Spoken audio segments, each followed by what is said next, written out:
Mheshimiwa Uhuru Kenyatta, leo ni tarehe 30 mwezi wa 12 mwaka 2025. Kwa sababu mimi bado ni katibu mkuu wa chama, mimi bado ndio msemaji wa ODM. Nataka kwa niaba ya chama cha ODM ni katibu mkuu wa chama, mimi bado ndio msemaji wa ODM. Nataka kwa niaba ya chama cha ODM ni kuombe msamaha kwa matusi ambayo unaelekezewa na baadhi ya viongozi wa ODM ambao wamesahau kazi ambayo ulifanya kumsaidia baba awe rais.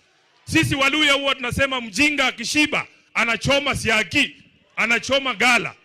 Wamesahau kazi ambayo ulifanya. Sisi tulikuwepo pale, sisi ni mashahidi wa kazi ambayo ulifanya kumsaidia baba. Ulijitolea kwa hali na mali. Leo hii wanataka kuukata mkono ambao uliwalisha. Kwa niaba ya chama kizima cha ODM, kwa sababu chama kinabeba wenye akili na washenzi, nataka kwa niaba ya wale washenzi niseme pole kwa matusi